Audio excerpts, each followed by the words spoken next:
Joe Cullen, many congratulations. Last on, but through a set down. What's going through your mind at that point, and how are you feeling now after getting over the line?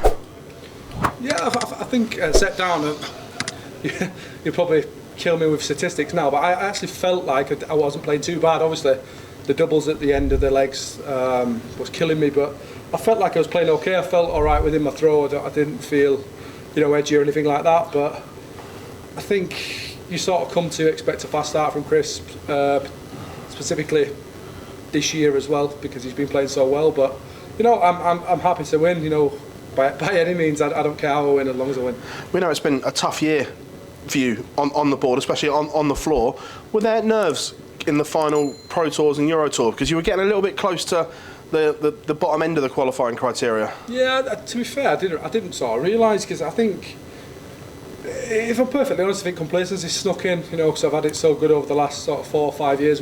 Say so good, obviously I've worked to get that, but being in the top 16, you don't really have to worry about much things. And even then, when the European criteria changed, you're in there from the top 16 as well. So it was I think it was a kick up the backside that I probably needed. I've been rubbish on the floor all year. I'm still somehow managing to hang on to mine at the minute, but like I've just said in previous interviews, I feel I find my best stuff on TV and when I need it most. So, I've been rubbish this year, but I've had certain things going on, but they seem to be passing now. So I think a change was needed, and I've made active steps to sort of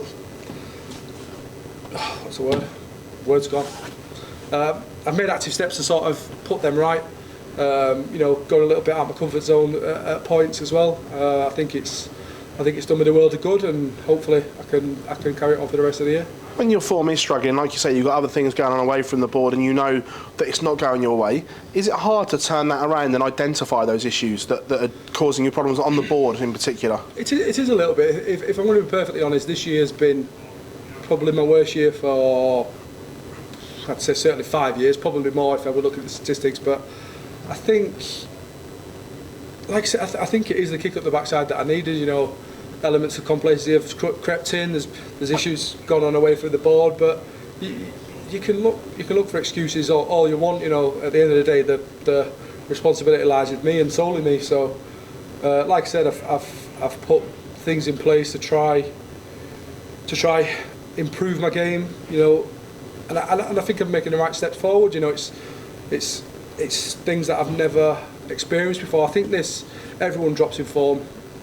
Everybody, but I think this is the first time where the form, before it'll drop for a month, then maybe on for 3 months, then drop for a month, or drop for 2 months, whatever like that. But I think this time it's been sort of a sustained period of a drop in form, and I find bits in between that where I'm playing well, and I'm sort of thinking, well, how am I playing well, because the form's not there. So I think this is the first time that in a long time that I've had to sort of look at myself and say, look, something needs to change now.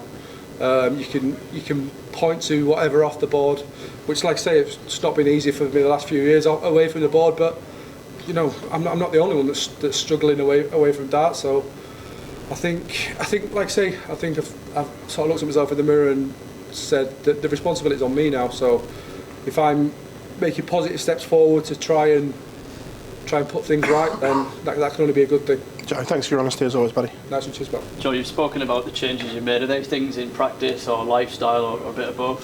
Not necessarily practice, more lifestyle and more the way maybe I approach the game and think about the game. Like I said, I've made no secret in other interviews where I've said that darts would have been my first sport, but this is what makes my family have a decent life. So I need to put that right. I need to sort of dedicate myself a bit more to the game, and I think I've neglected the game a little bit, maybe. But yeah, it's just so frustrating. I sort of there was a time when I sort of sat and I thought, if I personally think that I should be world champion. Not necessarily this year, obviously. Luke's been amazing, but I should be world champion. And I just thought to myself, if I sat here in 20 years' time thinking I'm not world champion, you don't want to be one of them people where people talk about you after and say, oh, he should have been this, he should have been that. You've seen it in snooker and things like that, and it's all right saying you should have been, but you're not, and you wasn't. So I want to, put everything into making that happen, because I believe that can be. We know the majors are where you really come to life. Are you relishing the time of year that we're at now with all the important events, obviously this one included, and then everything after that? Is that a question? That I thought. Yeah, are you kind of relishing the? Oh right, okay, yeah. I thought you said you are. That's why I was like, oh, waiting for the question. Yeah, I am. Like I just said, I think in previous years I've done all my sort of good stuff and then tailed off towards the end of the year. I've been terrible all year. So October onwards, I'm looking to find my best stuff. And like I say, I think I ground out a result there. And I think the last set, I don't know what the stats were, but I think I played pretty well. So, and against a player like Chris as well, in the form that he's in, I think it can only give you confidence going forward, beating somebody who's in that form and who's that good of a player. Michael Van Gerwen's gone out in your quarter of the draw tonight. Do you sense a bit more of an opportunity going forward now? Maybe in previous years, but I don't think Michael's the force he once was. He's still, in my mind, probably the best player if he's on his top game. But he's not been on his top game for a while, and I think Darryl did a job on him tonight. Don't think it was anything Michael did wrong, really. I think this is, the amount of times that the word level will get mentioned this week is probably in the thousands. It's a massive level, especially the first round when it's such a short format, and Darryl did a job on him. So I won't be underestimating Darryl by any means. Me and Darryl have played many times, but it's something to look forward to on Thursday, I think. Nice one, cheers, Joe. Nice one, cheers, Joe. Joe, you talked about the sort of refreshed attitude towards the game. Does that help you in the moments where you're down and you need to find something to sort of grit yourself out of the situation? It does, yeah, to an extent, yeah. I think that myself and along with a lot of other players, it's literally your mind that holds you back. Everyone's got the ability and everyone's got the talent. Certain people might have to work harder than others, but I think it's your mind that holds you back, and I think that's what separates the elite from the good. I think I'm in the next category down from the elite, but I think that's with them. You look at Luke, Michael Smith 2 years ago.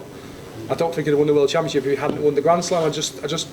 I think it's once you get your mind right, you give yourself a far better chance than just relying on talent.